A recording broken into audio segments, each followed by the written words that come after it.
I'd like to call this regular meeting of the Saugatuck Township Board to order Wednesday, July 13, 2002 at 6 p.m. 22. I can't see it. I can't see it. So I'll go ahead and call the roll. Aldrich. Here. Bigford. Here. Helmrich. Here. Marcy. Here. Osmond. Here. We are all accounted for. Have people on Zoom that we need to do Zoom instructions for? Sorry. If you can stand, please stand. Pledge allegiance to the flag of the United States of America, and to the republic for which it stands, one nation, under God, indivisible, with liberty and justice for all.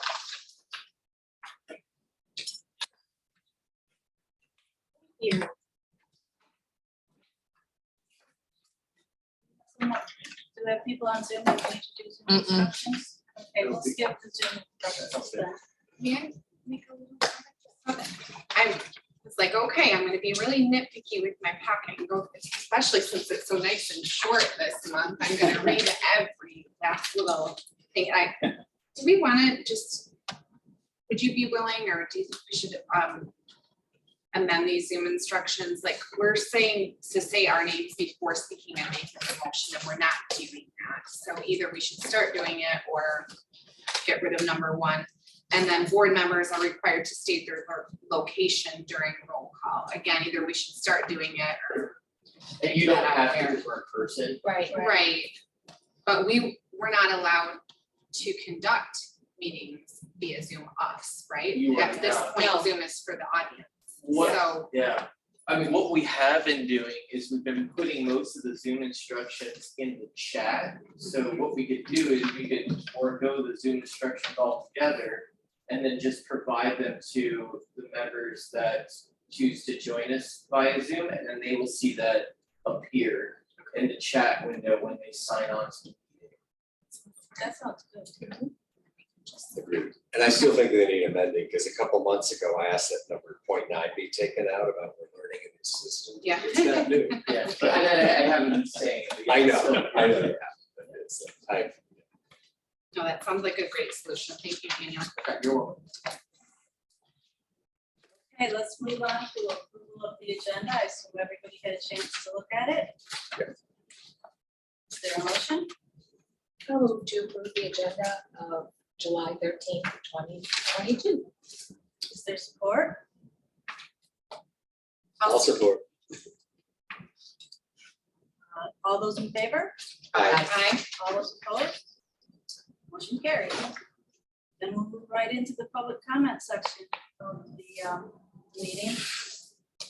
This is not a question and answer session. It's an opportunity to voice your thoughts. We ask you to limit your comments to 3 minutes or 5 minutes if you're speaking for. Is there anybody here that would like to make public comments?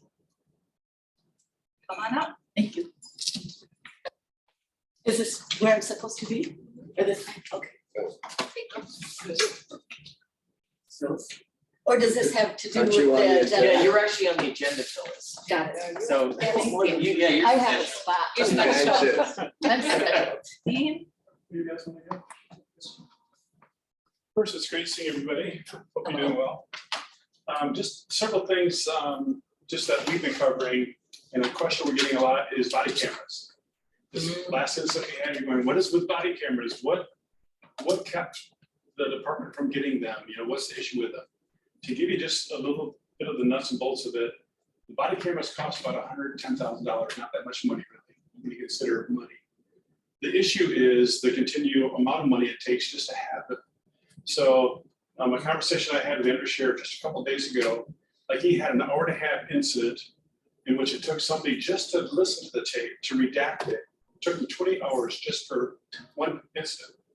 So imagine he has one full-time employee that is maxed out, we'll hire another full-time employee just to listen to tapes because of all the attorneys that are simply asking for it. And it just opens up a whole nother door of cost. You know, so get an idea of that answer as far as, well, what does it take to supply officers with that. It takes not only the camera, but it takes someone to actually be redacting all those copies, making copies. It takes tremendous amount of time with it, just the definition of it. Also, I mentioned to you before that CMH is moving out on M40. I don't know if you saw the new building, community mental health at the bottom. It's huge. This could be tremendous. So they want there to be all in one place. And so we hired Whitman, an engineer, to just look at a master plan as far as what are we going to do with their space that's free at Fremont. But then we're going to create one more courtroom because we are approved for another circuit court judge. And we're also approved for another district court judge. We aren't going to do that yet. They don't believe they need it. But as far as how do we move people out that aren't part of the court to this new place, and how do you engineer that all together? So we hired somebody to do that. That's on the way. Also, I want to just appreciate Dan and his efficiency in giving us I'm on the water study work group. He presented to us a recommendation of using your ARPA funds, our ARPA funds, which we agreed to match. Ryan came today with a similar request for Saugatuck City.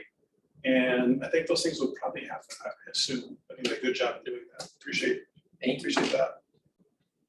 Also, if any of you are interested, that my big deal is because I fish Hutchins Lake, but I've been fighting against a marina they've been trying to put there. And that denial came just 2 days ago. So that's a big deal for if you knew of all the residents there that thought it's going to change the whole demeanor of that lake that happens. I was just thrilled for that. And then just mention your fire chief again. We had an issue going on with dispatch and response times and how to make that better.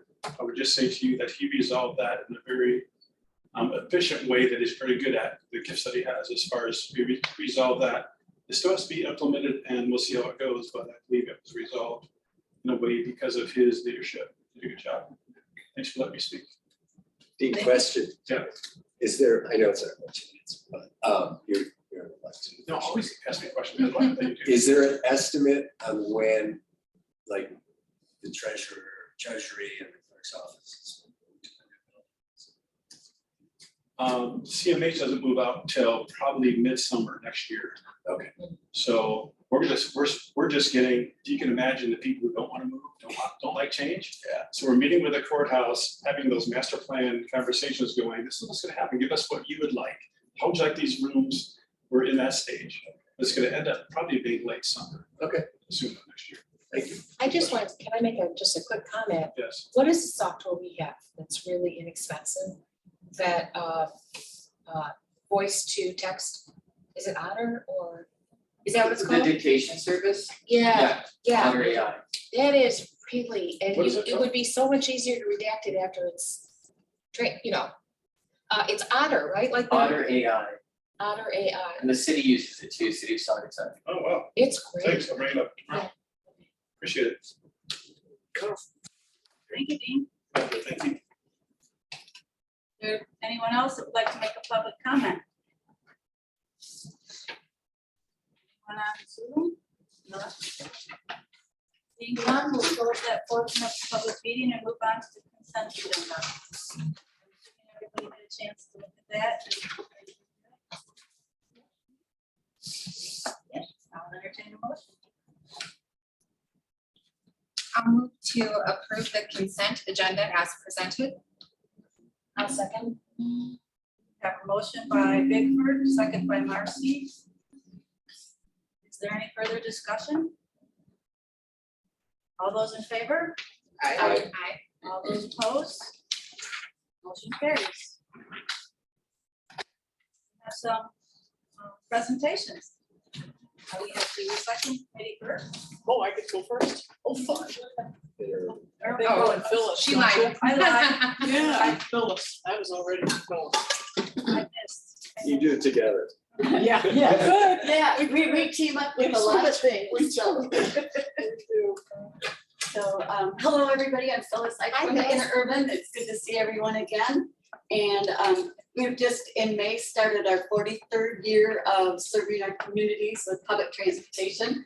I'm looking at all of the numbers and we're 25,000 riders away from carrying our 2 millionth passenger in those 43 years. So it's pretty exciting. It'll probably happen towards the end of August or the beginning of September. So get ready to have a special day, and we'll make sure we're out in the news and get some pictures in the paper and all of that.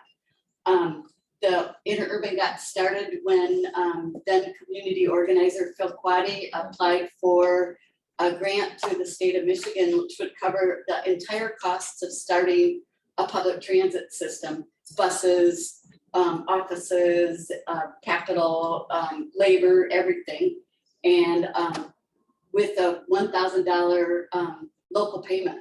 So each of the 3 communities put in their $333 and we've got a system. It's pretty amazing. I don't think anybody would be able to start one today like that. It would take some pretty hefty grants to get that off the ground. So we're very, very thankful to have this 0.5 millage to be able to use that to match federal dollars and state dollars through the Department of Transportation. And so the millage money, our renewal is coming up on August 2nd. And we're asking for a renewal increase to get it back to the original 0.5 mils. So it's worded like somewhat like an increase and somewhat like a renewal, but that's just to get it from the 0.4708 to the back to the 5 mils. And that money is about 36% of our revenues. So that's how we're able to keep our fares at 50 cents for seniors and children and people with disabilities and $1 for local. And so without that local match through these millage dollars, fares would probably rise, and then that makes the transportation unaffordable for many people that rely on us for getting to the doctor, for getting to the store, to getting to the post office. They can go to the vet, they can, get glasses, go grocery shop, and it just makes a whole lot of independence for people that it's in a community where it's not real walkable. So things are spread out. We cover all of Saugatuck, Douglas, and Saugatuck Township, so it's about 30 square miles. We've got 8 vehicles and a staff of 20. Our passenger count before, or annual passenger count before the pandemic was about 70,000, and we went in half on that first year. And now we're back to about almost 90% of the pre-pandemic numbers. So that's exciting just to see people are riding with us again. People are coming to visit the community, getting school kids back in school, and then through the state of Michigan and federal grants, we've been able to replace 6 of our 8 vehicles. So this is the newest fleet we've ever had since I've been there. So there's a 2014 and a 2017 bus that we're waiting on replacements for. And those have been delayed possibly indefinitely. The price that they promised that we would pay for these new buses is no longer able to be honored by the dealers. And so we've got a fabulous mechanic though that keeps everything running. And we also have 2 spares and 6 buses. So there's not too often that 8 buses are on the road. So we kind of make sure that if a bus does break down, we've got a spare that can go on the road to replace that. We are looking at 2 Ford Transit vans, which are our latest vehicles, are propane powered. And so we're excited about that. And then we're looking at converting 2 of our newer buses, the large size, to propane engines also. That burns much cleaner than gasoline. And it's less per gallon, but you use a little bit more gallons. So, but there still would be a pump savings on that. And in 2019, we upgraded our pencil and paper system that we've used for 39 years, and we've got an automated dispatch system. It gives more time for our dispatchers to be able to talk with the passengers when they call, because they're not talking to the bus drivers and to the passengers, so that the radio train or the dispatch information goes right to a tablet on the driver's bus.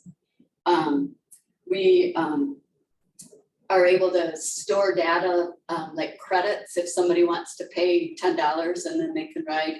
We don't have to have a punch card or anything, we just put the money on their account.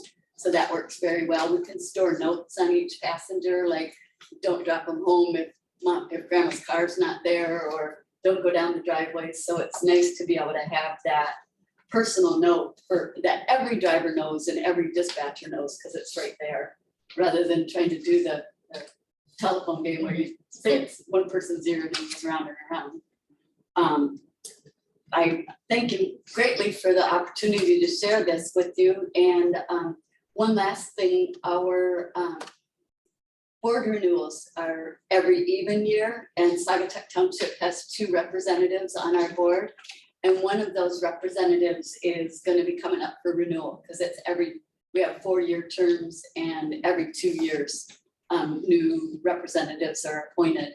So we'll have that brought up at our meeting on Tuesday, and send the information to the township whether our representative is willing to run again. And otherwise, because it may be a thing where you post it regardless if they're interested in running. So it's whatever the township will bear on that. And if anybody ever has any questions, feel free to call me at the Interurban. Stop by, we're on 130th Avenue next door to the Department of Public Works in Douglas. And I appreciate being a part of this community, being a part of the Interurban. So it's my middle son utilizes the Interurban pretty regularly to get a ride to work, and it's just such a value add for those people that do utilize it, where both parents are working, you've got 3 kids, and it's just been very helpful and just such a gem in our community. But also I think he dispatches and drives. I had to apologize to him because Thomas no-showed him on accident. He got out of work really early, kind of panicked, called somebody for a ride and forgot to cancel. So I was like, I'm very sorry, it won't happen again. And he was so gracious, and he just went out of his way to tell me, your son is just a great young man, and he just was, and I don't know who it was. He has 2 sons, grown. So I don't know if you can piece together who that was, but he was so kind about the no-show thing, and also took some time to point out, some positive things about the kid. Anyway, good job Thank to you. him. Good job to Interurban in general. Thank you. Thanks for Yeah, what our you guys do. riders become like family. We've had 2 people who we recognized that hadn't called us in a day or 2 that were regular riders, and did the wellness check through the police and found that they both needed assistance and got the care that they needed. Right, I definitely and get that so sense, it is when I just- call the dispatch, they know Mhm. me, they know the kids, they know the special, so, Yeah, it's Saturday, Janet's getting her hair done. Great. wow, that's, Yep, so it is, I'm glad that we are small, that we are able to do that. yeah, there's a lot of value out there, thank you. So much value. Thank you, Phyllis. Yes. That's awesome. Okay, now, the cycle committee. All right, did you all get this in your packet? I didn't see it, the report. Okay, so I'll try to, just for the benefit of the folks who are here, Garnet Lewis, Chair of the Tri-Community Recycling Committee, one of the many hats that I tend to wear on occasion. As you know, we had our second really successful household hazardous waste day, and I don't know, about 3 months ago, I think I came to you and asked for support, financial support up to $5,000. And luckily, we won't need that. And I'm sure all the community's been very happy to know that we won't need all that amount. But basically, another good year, 16,972 pounds of material collected. I can't even remember what it was of that. That's electronic. Or somewhere in here, 4,288, which comes nowhere close to what it was last year. Daniel knows, about killed me last year. We had so much electronics last year, and it weighs so much. So ERG Environmental Services, who we contracted with this year, gave us a sweet deal on electronics, and it really overall made it a really nice price in the end. So we had 226 vehicles and 22 volunteers, including fire department and DPW staff. Our expenses, you see there in the report, $16,952 for the contract for ERG Environmental, $316 for the Rotary banner, $302 for t-shirts, and then $189, because if you feed them, they will come.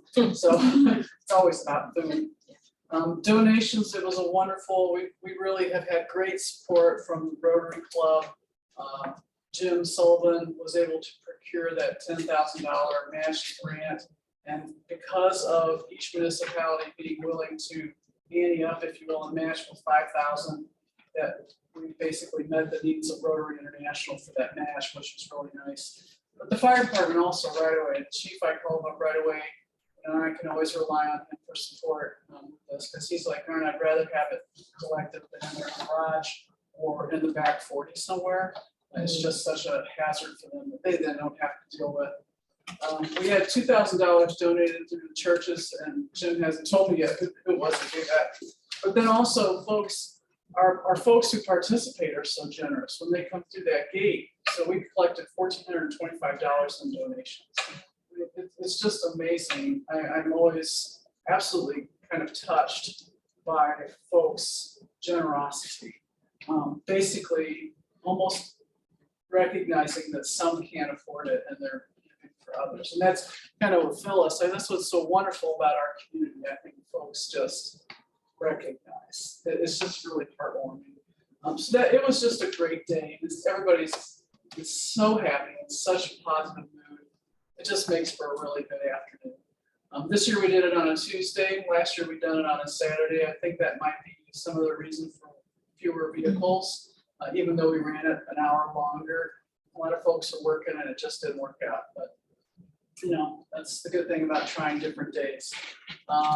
So you all graciously ended up to $5,000, basically based on the participation. And like last year, you all were half of the people who came through, 116 vehicles of the 226. So your portion of that will be $1,711.31, which is pretty darn good. So, you know, we're very happy. We look forward to this, of course, becoming an annual event. Actually, the committee is hoping and recognizing that communities will include this in the single hauler contracts. That becomes so that we can take it off the shoulders of volunteers and actually put it on an entity that does this. You know, I mean, we've done yeoman's work. That created the committee's been fantastic. You know, but it's I look forward to turning it over. So with that, I'll stop there and take any questions if you have about that, just about household hazardous waste. Anything? Well, I'd like to just point out and applaud the paper gators. Yeah, I was gonna get to that. Yeah. I mean, Up front can't center. miss it. I know, it's fantastic. So on that note, I'll skip around. Yeah, the things that are coming next, the paper gators, Ronna Alexander has been working on this, over a year. And she was almost, I think, had given up on this whole project. And part of the problem was just I think they had one bin that was constructed, if you will, and was waiting on a second and said, we may be able to get you two. So we're waiting, all of a sudden, we've got three. Well, oh, okay, we'll take them. So you all have that had already been in the works to place it here. You've seen it up at the Hayworth site. They built a little corral around it. And luckily, Tim Travis at school was right there. So it's right when you come down Elizabeth as you're going around the corners. And it's really nicely located. What's been wonderful about the school is that kids have really begun to embrace, and many of them are already there.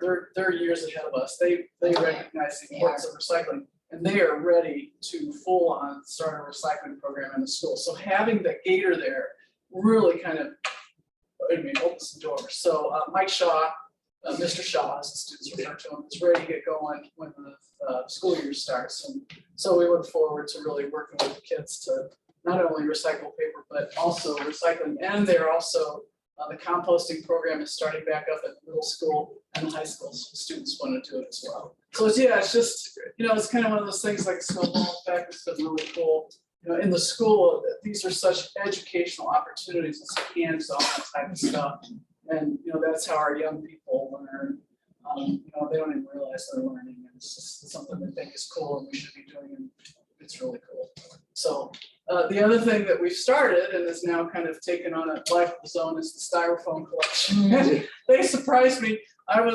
We were at this conference at East Lansing and I happened to connect with the Dart folks. And next thing I know, like, yeah, we can bring you a container. I thought it would be like one of these little 4-yard containers. Next thing I know, they show up with that semi truck.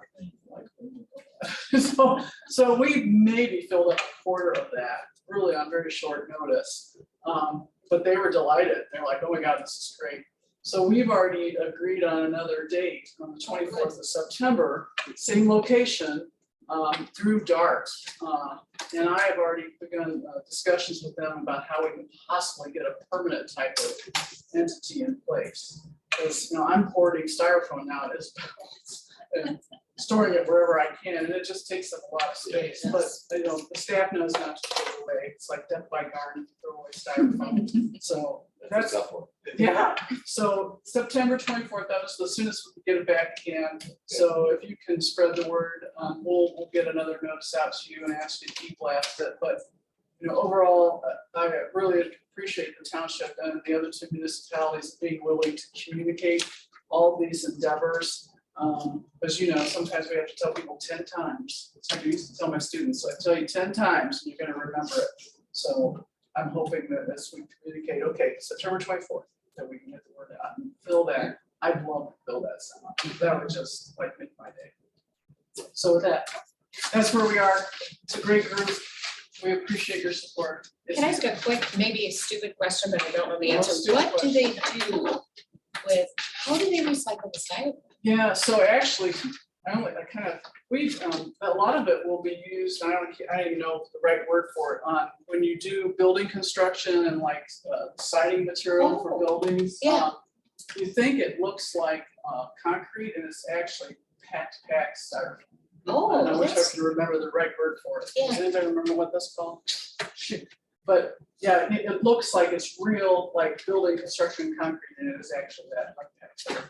Talking about the hardy board? Frames, like the hardy board stuff, it's a Yeah. version of the hardy board, and it just is extremely durable.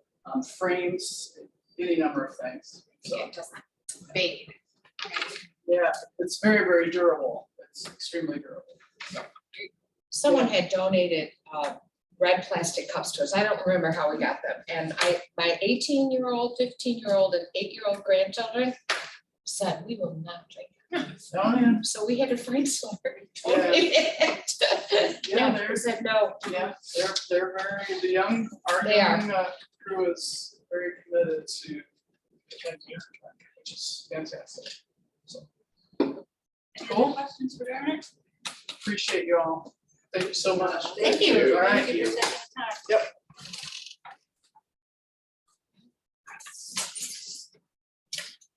Okay, now I'm back on track. That's okay. Thank you. You keep us on our toes. Well, the first thing at the top, page 3 is that you're talking, and I just realized that was. Next thing under new business, appointments, the zoning board of appeal. Daniel? Yep. So the terms for zoning board of appeal members, Catherine Dretzis and John Tuckerman, expired on June 30th, leaving 2 full member vacancies available on the ZBA. Catherine has let us know that she would like her term to be renewed. So that's something to consider, and that term renewal will be for 3 years. John Tuckerman has requested that the board not consider him for renewal of his term. However, we have had 2 applicants put their names in. We did publish it according to the rules. It was in the newspaper. We published it at the hall. It was on our website. But the 2 people that applied for the terms were Harry Adams and Richard Brady, both of whom currently are alternates on the ZBA. I don't see Richard Brady here, but I do see Harry Adams here. But yeah, what you're considering are appointments for 2 terms on the ZBA, both of which are 3 years to expire June 30th, 2025. And I don't know if there's anyone on Zoom. Nope. But No if- hands in. If the board had any questions for Harry, here he is present.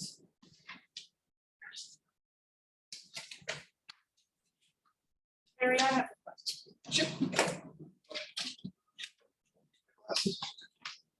Yes, So you have been an alternate on the zoning board of appeals? yes, for the last year and a half. Okay, did you get an opportunity to participate in meetings? Early on, right during COVID, we had, I think, 4 Zoom meetings that I sat through. I didn't participate, but I just sat through.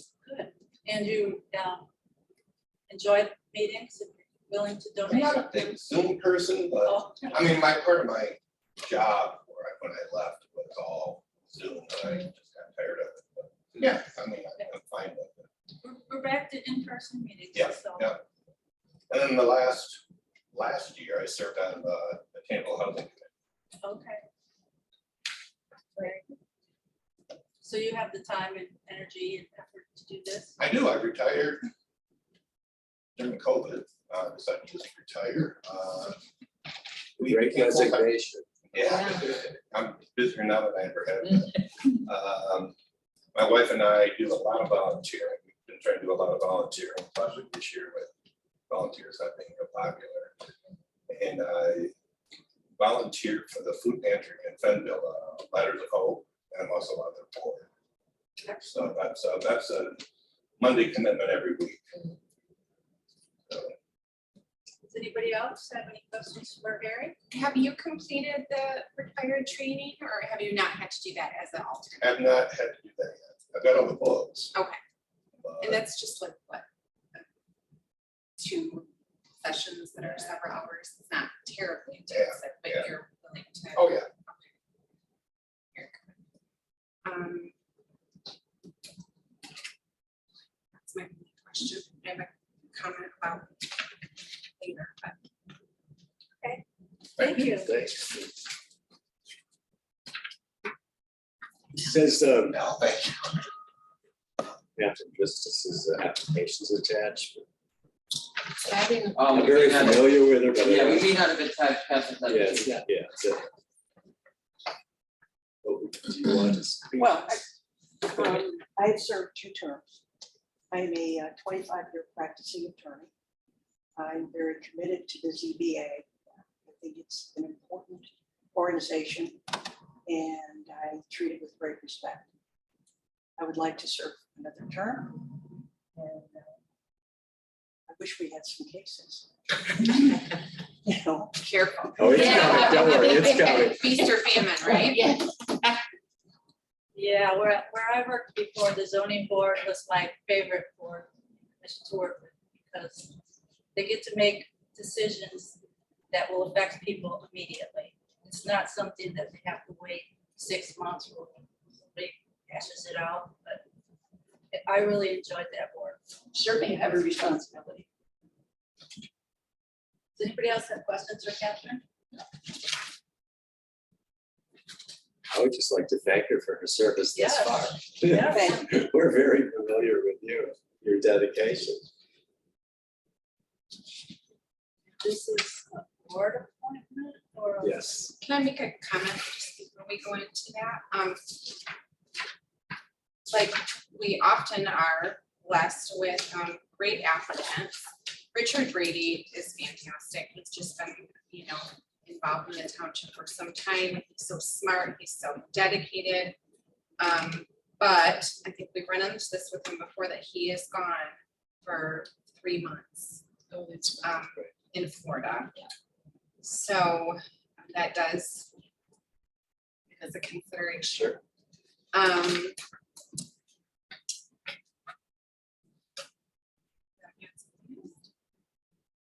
I think it's important as well to keep some, because our other ZBA appointment that we did last month or 2 months Mhm. ago Yeah. is new. It's important to keep some continuity and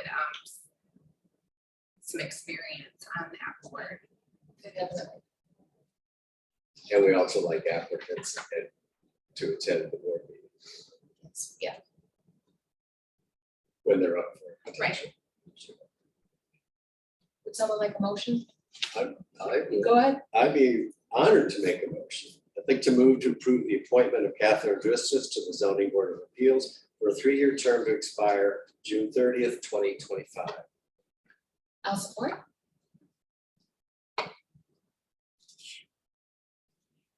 Is there any further discussion? This is an appointment, so we'll do a roll call. Helmut, Yes. Darcy, Yes. Aldrich. Yes. Bigford, Yes, Osmond, yes, motion carries unanimously. And are we looking for another motion? I'll move to approve the appointment of Harry Adams to the Zoning Board of Appeals for a 3-year term to expire June 30th, 2025. Is there support? I'll support. Any further discussion? I'll call the roll again. Marcy, Yes. Bigford, Yes, Helmut, Yes. Aldrich. Yes. Osmond, yes, motion carries unanimously. thank you guys. Thank Thank you very very much. It's a big deal.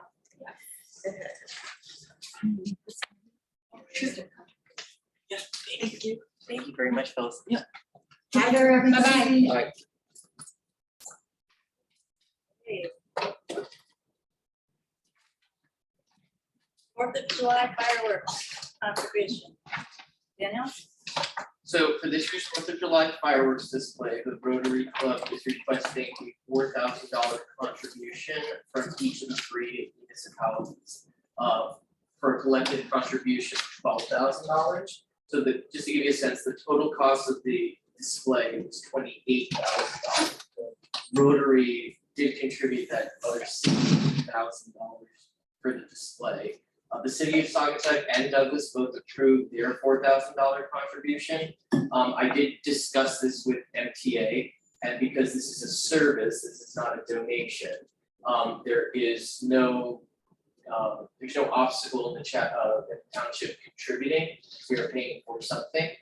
And I also checked, and the township has contributed in the past to 4th of July fireworks, and most recently we contributed to the Mount Baldhead Challenge fireworks, which they had fireworks for Mount Baldhead because they did not have fireworks for 4th of July. And I think that contribution was less. That was it was a $2,500 contribution. But I don't know if that firework display was smaller or if Rotary Club had more funds to support it. So I'm not sure of that, but last year we did support Rotary's firework display for the challenge. Jim Sullivan has been in contact with me. He was unable to make it tonight, but he did want to be here, and he did express, his appreciation for the township support in the past. Okay, any questions for Daniel? I'm full of confidence today. So. Okay, any comments for Daniel? Oh, this is more of a comment for the board, just to deliberate on this a little bit. I believe you and that we did contribute to Mount Baldhead. I doubt that I voted for it, and I can't recall, so I apologize for that. That's my error for not digging into that. I just wanted to point out that besides that, I don't remember us ever contributing to fireworks. Maybe boards prior to us. Yeah, we have. I think the first time Rotary took it, we did. Because that, we checked with MTA at that point too. Okay. And if it's something that anyone in the township can partake of, it's Okay. okay. Okay. I think we did too, and it was not unanimous. Okay. So maybe I'm just thinking about me digging my heels in. I feel like where my non-support of it comes is fireworks aren't as popular as of late, just because of people with PTSD issues, with animals. So it's hard for me to say all the, this is good for the whole township. It's not in our township. It's just sets a precedence, and then other groups are going to come to us and say, this is a community event and we want money, and how do we decide who we're going to give it to and who we're not? So those are my considerations, what they're worth. Thank you, Abby. Anybody else have any comments before we move to the motion? Well, I've always had reservations like Abby about the animals. And the PTSD and anything that could possibly go wrong, although the safety is really well done. But so I'm always torn about fireworks. So I do believe, though, in the spirit of collaboration, that's kind of the only reason that I would say, yes, maybe down the road we could poll. If we do a survey then, soon, ask the residents what they think. I know Rotary is looking into alternative options, Oh, alternatives other than Mhm. fireworks. This year they did look into like more of a light show. It was very cost prohibitive. But that technology is developing, but it's something that is on Rotary's radar. But they couldn't pull it off for Yeah. this year for a variety of reasons. Like the Grand Haven Fountain. I haven't seen that. Oh, you haven't? Yeah. Oh, would that be nice here? Yeah, I do. And I'll just add, there's a growing concern with fireworks, period. On the environmental front. The chemicals released actually kill water life, certain fish. I love fireworks. It's a tradition, I but know, I'm but just saying, we're representing everybody. Yes. you know, there are more and more concerns.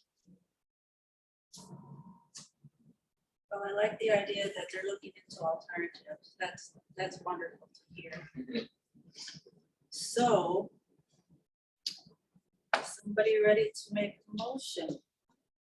I'll move to approve a contribution of $4,000 to the Rotary Club for organizing 4th of July fireworks display with a caveat, telling them that we're gonna really look into it before next year. If Daniel could let them know that. Yes. Is there a second?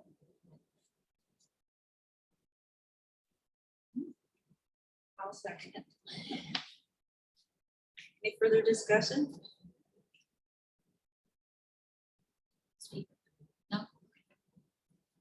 Okay, Marcy, Yes. Osmond? Yes. Aldrich, Yes. Helmut, Yes, Bigford? No. Motion carries 4-1. Okay. Engineering design for Riverside Road and Dugout Road.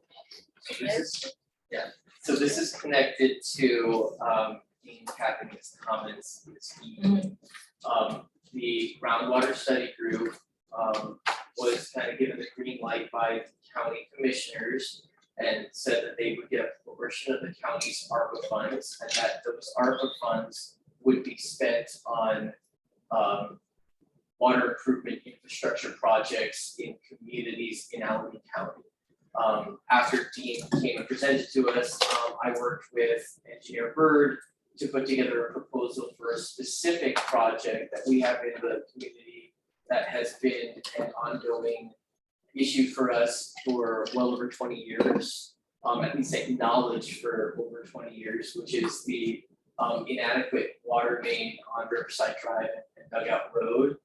It's not all a lead pipe, but it does, or it may have some lead components to it. It's also kind of strung from house to house to house. The problem being that Cal Lake does not have access to that pipe. It's not at the road front.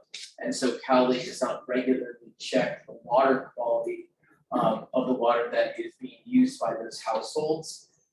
They have issues with water pressure, which is a fire concern. And also that pipe does run under a pond, which it should be run around or at least over the pond, which poses a challenge to the entire water system itself. So it's something that we know that we have to fix. We have to fix because it's a public safety issue. We also have to address it because the state is requiring us to replace all lead service lines in our community. we have time to do that, but this is kind of a priority project. So we did pitch that to the county. They seemed very open to the project. I got a lot of positive feedback from that group. But there are some, there are some conditions of it. And one of the big conditions of that is that the project has to be what they call it, it has to be shovel ready. And our project is pretty far along. We know a lot of the details, but there is still more that we could do for it to really be considered shovel ready. And the reason why they have that criterion is because they have to expend those funds by 2026. They can't just promise those funds. Those funds have to be spent by 2026. So we have to make sure that our project, if they were to give us the funds, is ready to roll almost immediately, so we can spend all that money by 2026. And then on top of that, we have the issue of serious delays in construction materials. And we've seen this with the water extension project on 66th Street. We were hoping to start that, July, August, and we're not gonna get materials until November, December. So we wanna make sure that we have everything in place so that as soon as they give us a green light, we can order that material. And one of the really necessary things that we have to do is our engineers requesting that we initiate the engineering design process now to ensure that that will happen and that we don't lose out on a potentially $350,000 contribution to this project, which could cost us up to $682,000. So it's something we have to do. It is a substantial contribution, and we just want to make sure that we are doing everything we can to set ourselves up to win that money or be awarded that money from the county. So the request here is to consider proceeding with, or giving the green light to proceed with engineering design for water main replacement on Riverside Drive and Dugout Road. Are there any questions for Daniel? Yes. A year or so ago, we had meetings with the County Road Commission on board. I don't see any mention. I'm just curious to if this moves forward as presented. What is there's been no mention here of the widening of the road issue that was controversial a year ago, with both the public and members of this board, in terms of the number of trees to be removed. Chief Janik had a proposal. He said the road could be made wide enough for fire trucks to get down for the safety issue, taking out far less trees than the county was proposing. So how is this linked to that issue? Well, they would be ripping up the right of way, so some trees would have to be removed. The plan all along, which is what has delayed, one of the big reasons that has delayed this project in its kind of over 20-year lifespan, is that the township has always wanted to coordinate the replacement of the water main with the replacement of the road, because that would be the most cost-effective measure. In this case, we were never able to kind of get the water main and the road at the same time. In this case, we really have an opportunity to get the water main, and so we would also have the opportunity to do the road at the same time. We would probably, unless we took it over as like the county explained before, we would have to meet county standards. It might be less impactful, at least for the public experience, because some trees would come down in the water main project, and then additional trees would come down with the widening of the road. We might also have an opportunity to do some sort of tree planting project to kind of mitigate the effect on the public, but it's something that, there will be some tree loss in this project, and it probably also will coincide with a road improvement project, whether that's a paving or it's the Gypsy. railings. Right, exactly.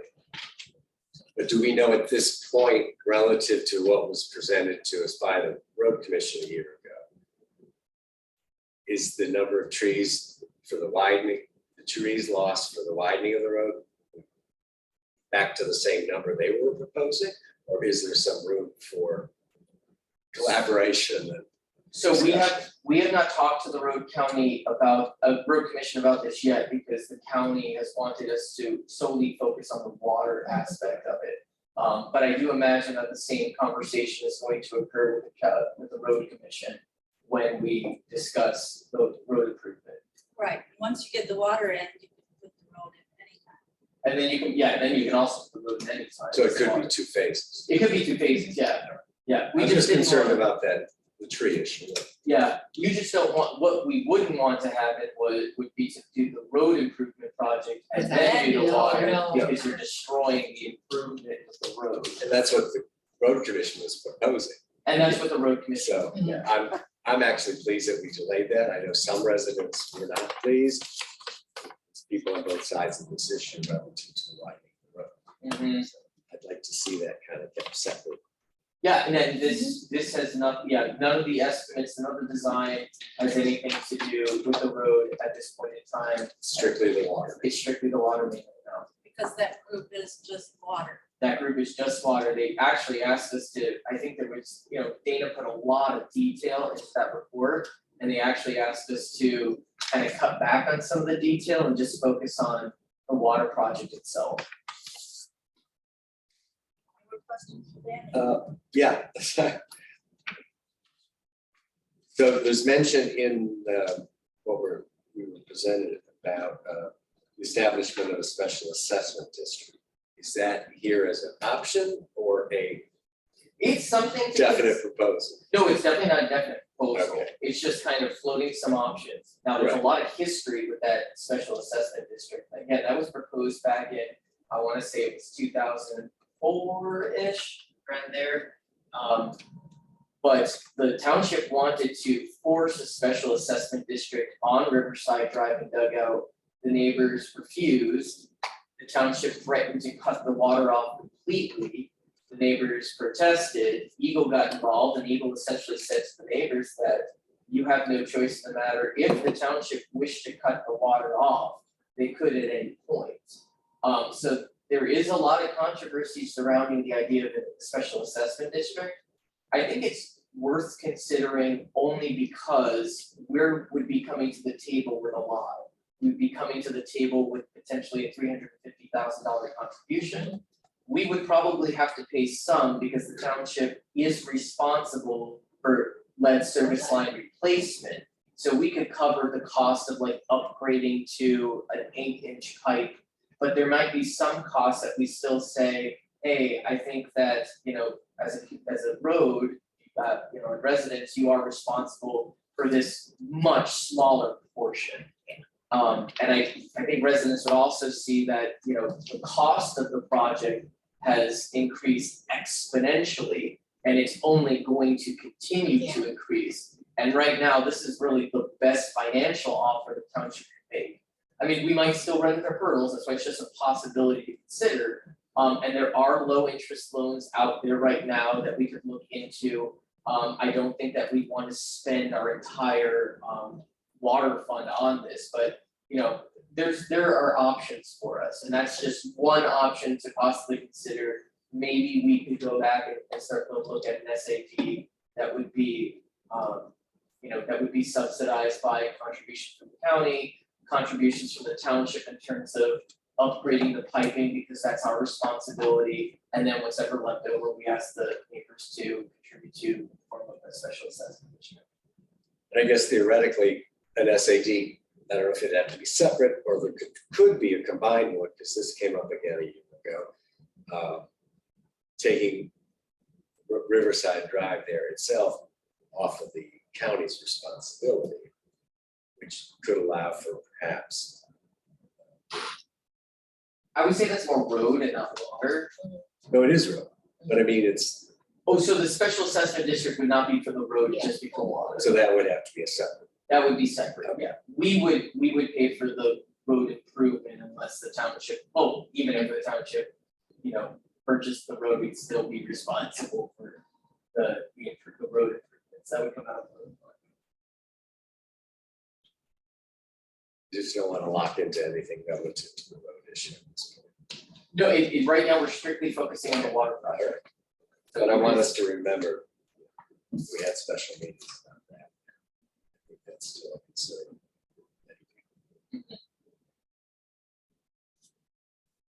Any more questions for Daniel? If not, I will entertain a motion. I'll move to approve proceeding with engineering design for water main replacement on Riverside Drive and Dugout Road. I will second. Any further discussion?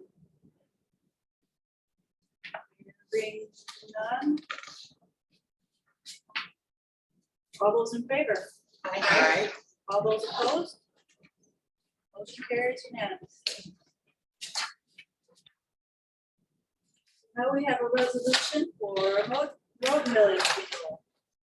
Daniel, So the township has 2 road villages that fund the construction, maintenance, and the repair of the township systems of roads, bridges, and drainage structures. The first road village was renewed recently, November 2021. That passed, and that mill is presently set at 0.9748 mils. Our second road millage is now coming up for renewal. I found the language to be somewhat restrictive, and when you have a millage, it translates it to a restricted fund where monies raised by the millage can only be spent on what is explicitly stated in the ballot language, even if the activities seem to be highly related to what was included in the ballot. So you have to be very specific. I have seen, or I explored with the attorney, other communities and the language in their road villages, and they seem to be a little more expansive. And when I mean expansive, they include things like sidewalks. We don't have a ton of sidewalks, but we did have a fairly substantial sidewalk improvement project. I believe it was on Allegan Street fairly recently. We were just investing in pedestrian safety improvements or upgrades. That was also related to like that. And that was also, the sidewalk. Yeah. Yes, and that was rated bike path. We see the pedestrian safety improvements at Old Allegan Road. I imagine that the township may want to continue those in that location or other locations. And then there's non-motorized trails and bike trails themselves, which are kind of really closely related to roads and road design, and have some connection with road maintenance. And so the suggestion is that we amend the ballot language to include allowing us to expend funds on sidewalks, non-motorized trails, and pedestrian safety improvements. This was passed by or reviewed by the attorney. Even with these amendments to the ballot language, the heart of the village intent is intact, and so we can still call it a renewal. The other suggestion by our attorney was to override the heavy rollback. So at this point, the village has been rolled back to 0.8998. And the suggestion is to override that rollback and return it to the millage rate that was originally approved by the voters, which is that 0.9665 mils. So that's what for you to approve the adoption of a resolution to have the road millage renewal on the ballot for November, but to amend the ballot language to include those items that I went over and to override the heavy rollback. any more questions for Daniel about the language? Hearing none, I'll entertain a motion. I'll move to approve the adoption of resolution 2022-13, a resolution authorizing ballot proposal for millage for roads and other infrastructure to place on the ballot for November 8th, 2022 election, a proposal to renew and increase back to the original levy of 0.9665 mils for a period of 5 years, a millage for the purpose of paving, repairing, constructing, reconstructing roads, sidewalks, bridges, drainage structures, and non-motorized trails, or making pedestrian safety improvements. Do we have support? I'll support. Is there any further discussion?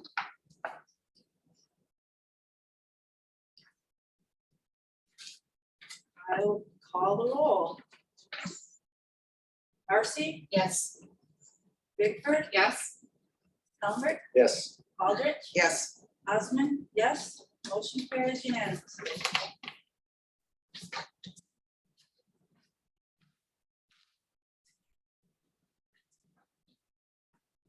And we are on to item number 5 under new business. Authorization of position creating and posting. So recently, we were notified by our building official that his contract has expired with us at the beginning of August, and he is electing not to renew that contract. He's got other things going on in his life that this is a little taxing. He'd like to kind of move on to something else. He did express that he would still like to be our building inspector, should do the actual inspections. And I think part of that is that the job is fairly taxing because it does involve quite a bit of zoning related activities that he did not kind of anticipate would be involved in that. So I think it would be beneficial for the township to search for a new building official and kind of be maybe a little more realistic about what that position involves, and also look at it as an opportunity to expand some of the responsibilities of that position. We do know from our zoning administrator that there are zoning activities that do take up a lot of her time that she would not necessarily like to continue to do. One of those things is land divisions, which is kind of a complicated activity. And if you don't do it right, it does make you vulnerable to certain, lawsuits and things like that, things that we don't like.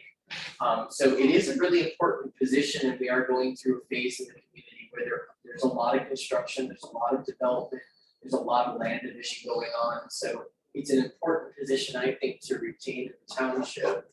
And again, kind of look at it as an opportunity to see where do we have gaps. One of those gaps is zoning, land division. Another gap that we have is enforcement. So to kind of bring that all under the umbrella of building official, and then move that position from a part-time position to a full-time position. And I think that we could give our public better service.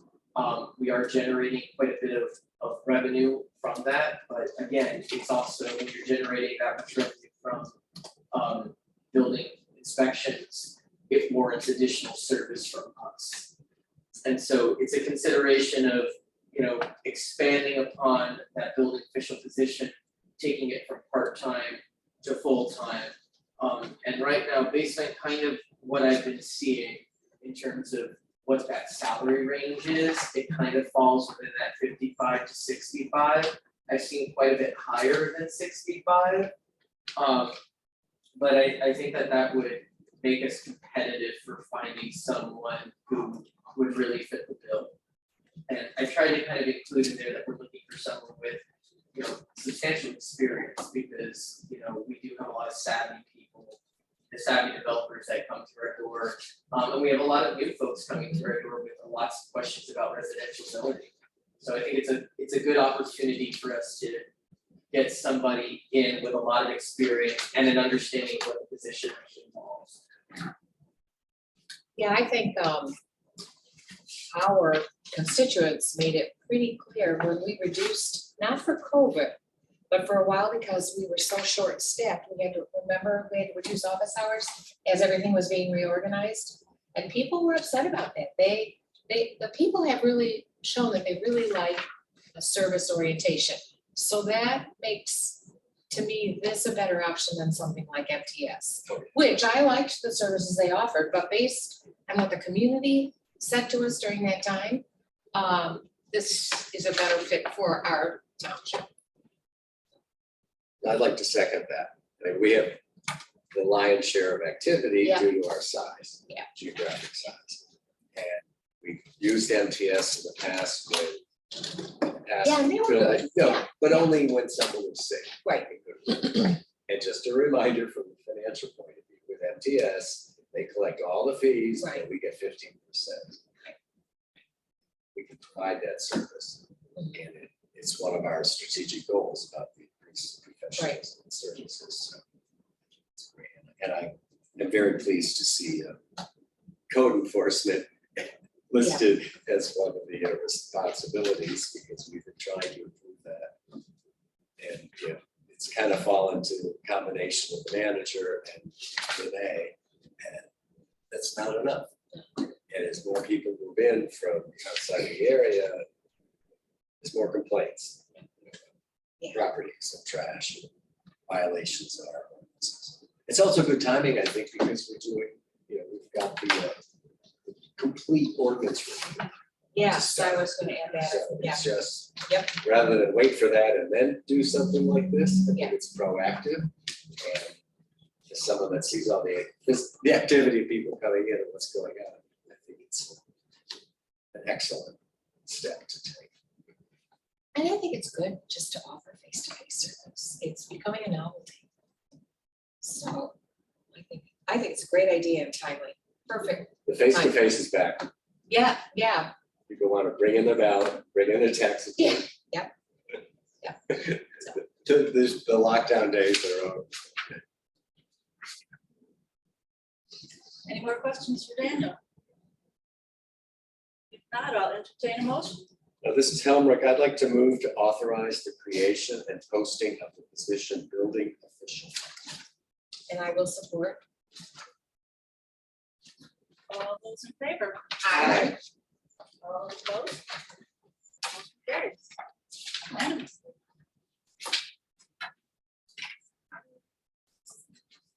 Or business none, board reports, reports from the treasurer.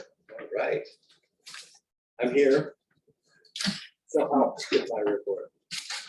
All right, so this is an exciting one to present. Our fiscal year, as you know, ended on June 30th. So this is how we did for the entire 12-month period. But as of July 1st, our general fund bank balance was $2.798 million. It's $560,000 down from May 1st due to new investments we made, which I'll get into later, and transfers of, we got our second and final ARPA fund payment from the US Treasury. Fiscal year 2022, as I said, has ended. General fund revenue ended the year at 7.75% above the budgeted amount, which is nice. 24 of our 27 revenue lines ended in positive territory. Expenditures within the general fund area were finished the year 9.3% below budget. So that's nice too. Across all of our funds, revenue was 31.5% ahead of budget, and expenditures ended at 39% below budget amount. Fairly similar. There were no department level expenses overage that need to be addressed at this point. I want to report this because this is one of our goals when this board took our seats. MERS, which is our employee pension fund. So relative to funding of the pension, we received, it's always a year late. We received the actuarial report for year end 2021. So it's always a year lag. But our percent funded level for the pension plan rose from 51% to 62% that year. We achieved our original goal, which was to get it up over 60% threshold, get us off the state watch list, and I think we applaud ourselves for getting to that point.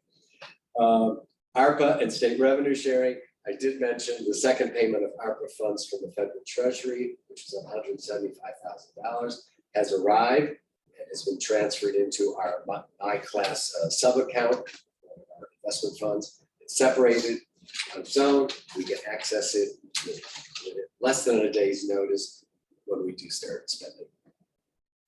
And make sure we account for every penny very carefully, because once a year we have to report to the US Treasury.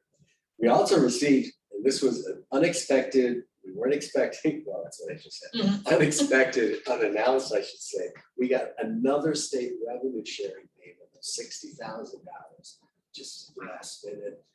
Again, tied to the census and the fact that we grew 16, 17%. So That's in the bank now too.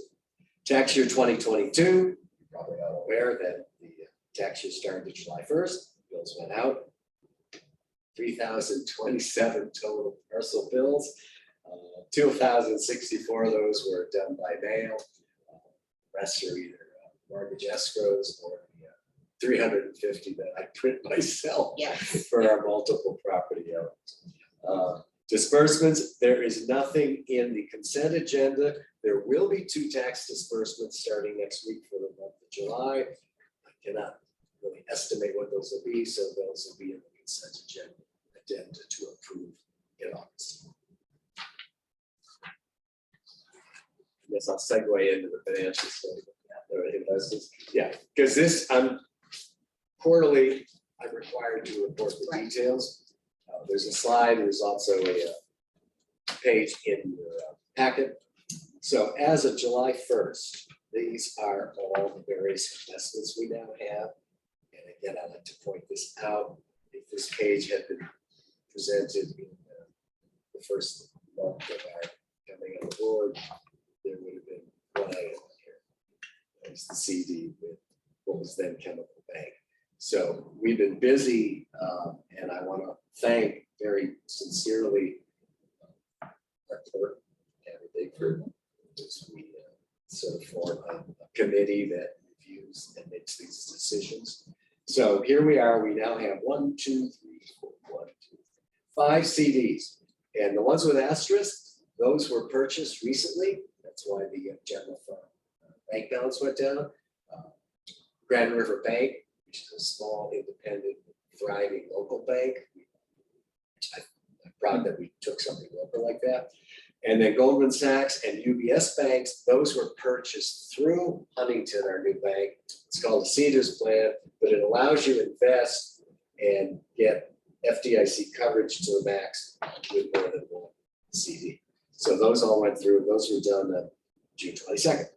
On the bond side, we continue to hold our federal home loan bank bond with D.A. Davidson, and then MBS, which is also a municipal financial advisor. We still have 3 products with them, which are listed. And then we have our Michigan class pool, and that's up to 1.355 million. 352,000 of that are the ARPA funds we're storing. So those in time will come out of there. Total investments are at almost $2.6 million, and we've almost earned $4,000 total in interest. I'll see that the interest rates on those CDs have come up so markedly, so we're Yeah. pretty happy about that. And they'll probably jump significantly in the next week or so. So we invested 750 recently. Yeah. Was that our goal? I thought we were even looking at Oh, I think we more can than do that. that. Yeah. Good, No, let's get I that. think, especially when the feds raise interest rates soon, we're talking a 3% joke. I'm pretty certain I will recommend we buy a couple more things out of this. Work on that together. Forward to it. Thank you, John. You're welcome. Planning commission report. I don't know why I don't get it right. That's why I always lose my Well, voice. we've all read your report, so we don't need every Right. detail. Well, it's short. Okay. No, and this was not a regular planning commission meeting, but there was a full planning commission workshop. And it's important. We held it on June 27th. There was some public comment. You could read. There were 2 main goals of the meeting, which ran a hefty 3.25 hours.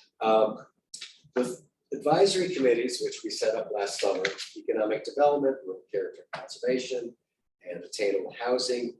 The chairs or vice chairs in one instance presented again summary of the goals that rose out of the committee for the ordinance review process.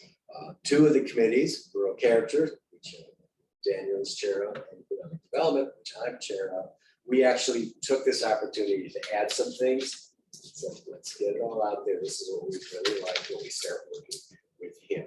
And so those Excel sheets were reviewed and shared, and also having given to anyone else to share. It's awesome. And then Chair Israel's kind of brought this up. The rules of procedure for the planning commission that we operate under were adopted in 2013, which is a little bit ago. And just as an example, there were things like, there was no mention of email notices. It was all like personal, in person or mail. So we went through every word. And it was interesting but tedious. But Chair Israel took copious notes and volunteered to create a draft, potential draft of new ones. I alerted Council Fulci, because I had a hunch he probably wrote the ones in 2013. So he knows that this process is going on and the draft will be shared with him when it's ready. There will be a regular planning commission meeting in July on the 25th, right here at 6. Thank you. Thank you, John. Manager report. I'm gonna try to make this short and sweet. So we held our budget hearing for budget for fiscal year 2022, 2023, June 22nd. That was approved unanimously, so we have a budget for this coming year. I did speak already kind of to the ARPA funds. Allegheny County Road Commission did receive a grant from the Coastal Management Program to do a feasibility study for Lakeshore Drive on alternative routes or how to kind of manage erosion issues there. So that the township is facilitating or helping them in certain aspects of that grant. One of the things that we're doing is that we're hosting a public input workshop for them. So that's going to be this coming Tuesday at the high school, 4 to 6. There's going to be identical presentations. So come at 4, come at 5. You'll see the same thing. If you can't come, tell everyone you know. It's going to be interesting. Renee Wells is heading it up. Dana Bird will be presenting findings, so I think that will be interesting. The Board of Determination for establishing the drain district on Blue Star Highway has been scheduled. That will be 2 p.m. Wednesday, July 27th, right where we are standing or sitting right now. You can come if you'd like, you don't have to come. I will be there as a representative of the township, but it really is the county drain office running the show. So they have contacted all of the affected property owners. They all have an opportunity to speak. I have reached out to a select few of them to let them know. I've also offered myself or Dana if they have any questions. So we're hoping we have some good feedback or good turnout. We're hoping that the county or the Board of Determination does determine that there is a need for a establishment of county drain along the Star Highway.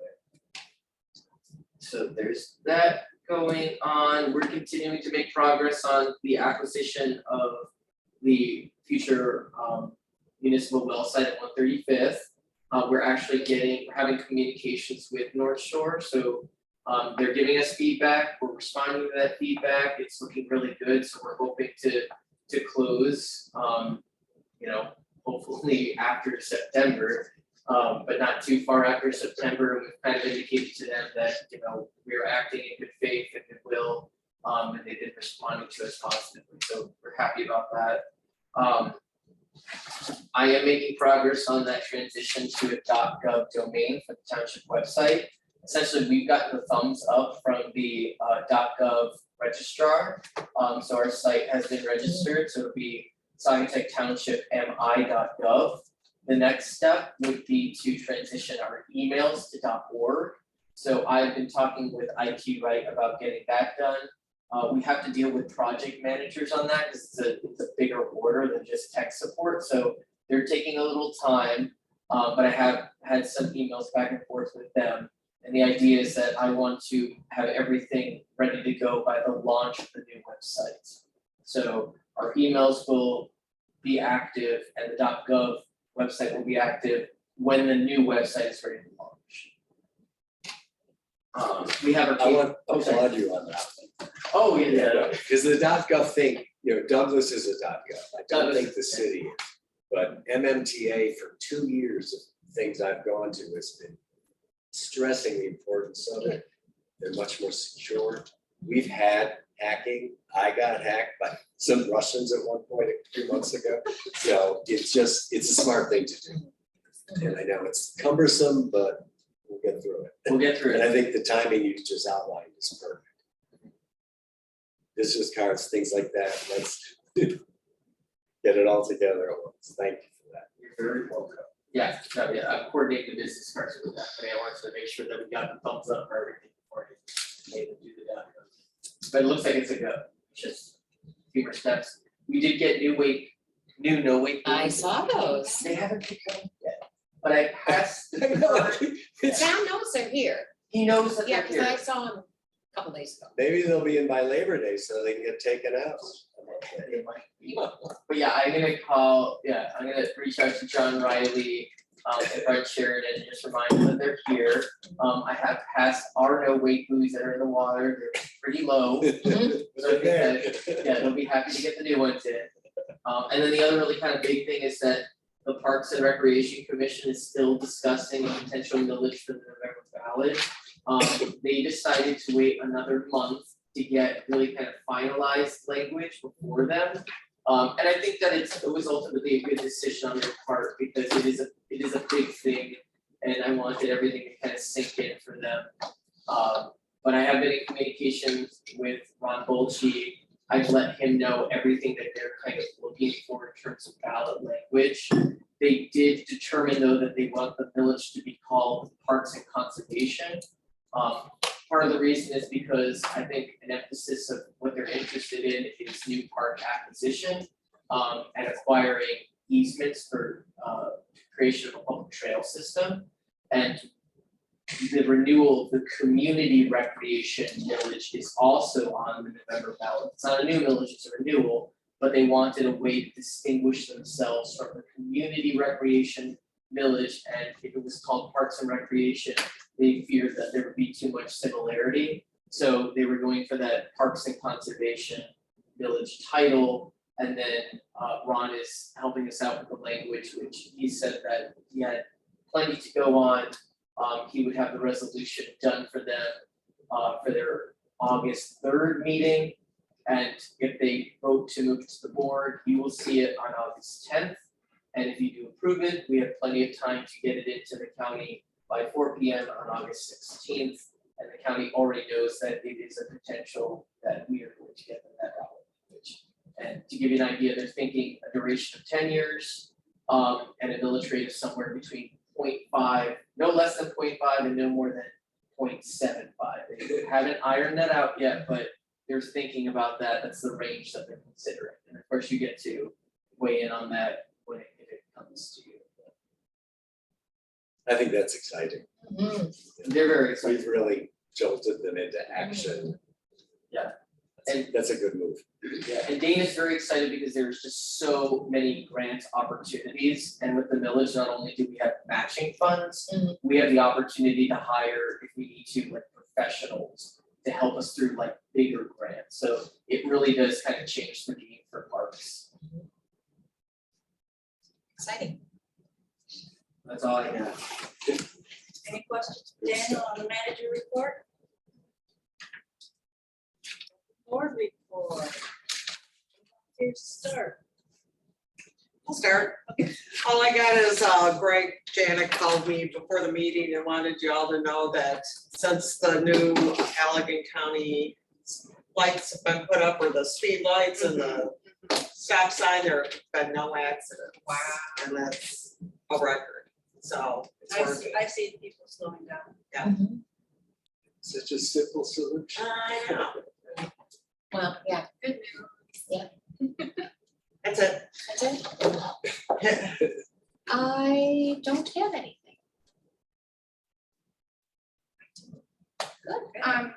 I've been hearing comments from board members that I share. I've probably been making the comments as well, or having those discussions regarding our trustees and their compensation. Talking about, the stipend versus the per diem, and that it's my experience, and I don't know, maybe I don't know what research is out there, what trustees typically do and what their, or data, I should say, and how they're compensated. But it seems to me that Trustee Marcy and Aldrich do a lot more than just prepare for this monthly meeting and attend and make votes. They're very involved in the bike trail, the fire department, meeting with residents, going to the planning commission and the did you say you go to the wellhead? Yeah, about the Road wellhead commission. protection. Yeah.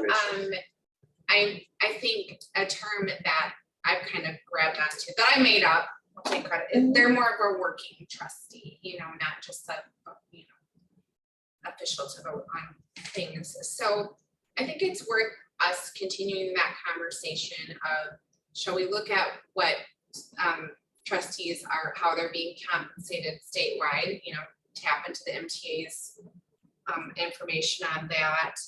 And I think one thing, I mentioned it to Brenda and to Stacy, to kind of start to demonstrate to our constituents what they are doing and why they should be compensated differently, potentially, would be if they submitted, and I hate to create more work for people, but if they submitted just a monthly bullet point trustee report of these are the activities I've been engaged in this month. I think that could really prepare people for just justifying it, making, if we did decide to go in that direction, that change. So my open board report. Thank you. Well, speaking of compensation, I want to alert you guys, the timing didn't work out to put this on the agenda tonight, but in August, there will be an agenda item.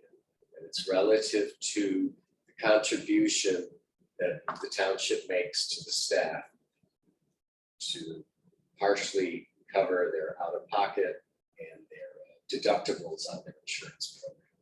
We've had that for several years. You might remember in 2019, our first budget, we actually raised that amount, so it was close to what these deductibles were. So those are always paid out the first payroll of July of the fiscal year. So this year, I didn't get one. It's like, what happened? So Daniel and I and our Lighthouse insurance agent have spent a lot of time digging into this. Bottom line is, it's a joy of getting older. In March, I went on Medicare, because you have to go on Medicare. So Priority Health, I'm on their Medicare Advantage plan. Now, one of the aspects of that is I cannot get an HSA account. The other three staff people are younger than me and have HSAs, so the money goes right into their HSA. So we also consulted with Ron Bolchi on this. His recommendation was have the board vote to approve that I would continue to get the same contribution that I've got for the last 2 years, and that Daniel and Jennifer and Lori get. So since we're together, I wanted to throw that out there. And if you have any questions before August board meeting, feel free to ask them. But it wouldn't be an HSA. Right, Because we it can't. would be direct payment. But for that purpose. That's my board comment. Thank you, John. I don't have any comments tonight.